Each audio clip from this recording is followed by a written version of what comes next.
How did Alex Volkanovski get in shape for his rematch with Islam Makhachev on only 11 days notice? With such little time to prepare, Volk had to make a number of adjustments to his usual fight preparations, which I'm gonna break down in detail in this video. We don't see this often with title fights in the UFC, but short notice fights are not uncommon in the amateur scene. If you have little time to prepare, you should be able to apply some of Volk's methods to your own fight camps. Volk generally trains and stays in fight shape year-round. If I just got fit here and there and lost fitness and got fit and doing that, there's no way I'll be able to, do 5 rounds. But even if I have 5 months off, I can go out there and I'll do 5 rounds and I'll get through it. I've been killing myself for too long for me not to be able to do that. However, his recent elbow surgery in mid-July had Volk sidelined for several weeks. Let's first explore how time off from training affects a fighter's strength and cardio. Neurological adaptations and changes in muscle architecture account for about 60% of strength gains from resistance training. The remaining 40% are attributed to gains in muscle size. Research shows only slight reductions in bench press, squat, knee extension, and vertical jump in trained athletes after 2 weeks without training. Strength levels typically decrease more notably after 3 to 4 weeks of inactivity. While the proportion of slow twitch and fast twitch muscle fibers remains unchanged, the size of these muscle fibers decreases after 4 weeks. If a limb or joint is immobilized, muscle loss can occur even sooner. Studies have shown significant muscle atrophy in as little as 1 week of immobilization. However, if a trained individual loses muscle, they will typically be able to regain it quicker. This is due to the preservation of some neural adaptations as well as myonuclei in the muscle, also known as muscle memory. Myonuclei are the control centers within muscles responsible for directing muscle growth and function. More myonuclei allow athletes to build and repair muscles more efficiently. They also allow athletes to recover faster and regain strength quickly after a break from training. Volk was back in the gym for his strength and conditioning only 2 weeks after his surgery. He performed overcoming isometrics and blood flow restriction training to combat the loss of muscle and strength in his left arm. Blood flow restriction training leads to rapid fatigue of fast twitch muscle fibers, even with light weights. It causes an accumulation of metabolic waste products in the muscle, stimulating hypertrophy. We can also assume that Volk monitored his calorie and protein intake during his layoff to reduce muscle atrophy. While the elbow was healing up, Volk also continued to train his lower body. Not only did his lower body strength and power not take a hit from the injury, Volk actually reached new heights. Just before he left for Abu Dhabi, he set a new personal record on the vertical jump. That's what I'm talking about.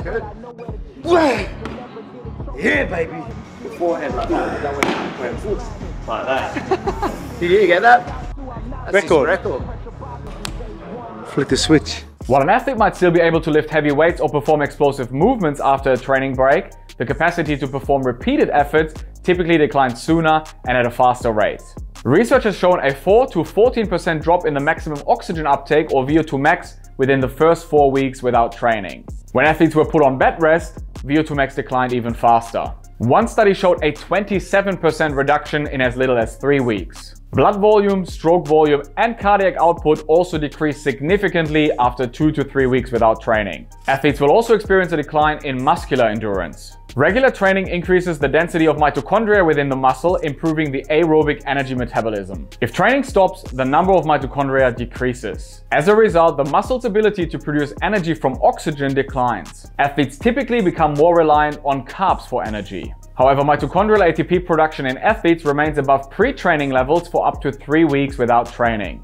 Trained individuals also have a better ability to redevelop mitochondria once they resume training. If training stops, athletes will also lose some of the improvements in blood supply to the muscle. As a result, the capacity to deliver oxygen to the muscle and clear lactate as a byproduct of anaerobic energy production decreases. However, trained individuals will also be able to restore these adaptations more quickly, restoring oxygen supply and lactate clearance. After his surgery in July, Volk had to take about 6 weeks off from full contact sparring and wrestling. However, he returned to performing cardio protocols such as stair sprints only 2 weeks after his surgery. At the time of the fight announcement, Volk had been back to full contact training for about 6 weeks. With all this in mind, it's clear why Volkanovski was keen to test his gas tank as soon as the fight was confirmed. As soon as I found out yesterday, I was in the gym.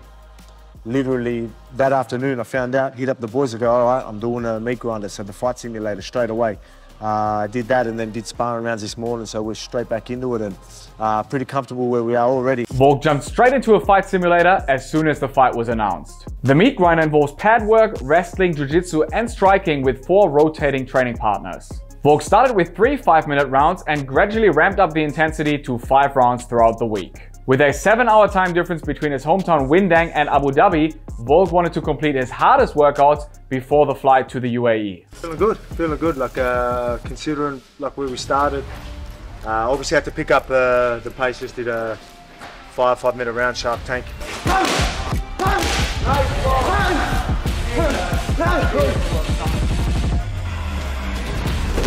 During his last days in Australia, Volk even managed to squeeze in some strength and conditioning. However, his MMA sessions remained a priority.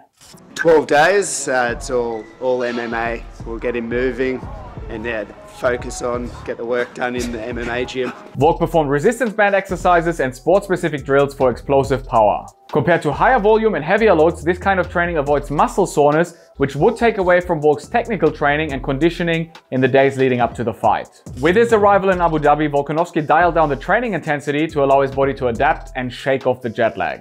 His training sessions also shifted into the evening around fight time. While Volk's approach makes sense on paper, we will find out on Saturday whether it paid off. 11 days is not a lot of time to prepare, but much easier to pull off if you're a workhorse and true professional like Alexander Volkanovski. What's your prediction for the fight on Saturday? Let me know in the comments below. Watch this video next for a full breakdown of Volk's strength and conditioning routine, or watch this video to learn how Khabib and his team train in the mountains of Dagestan. As always, train hard, recover smart, and fight easy.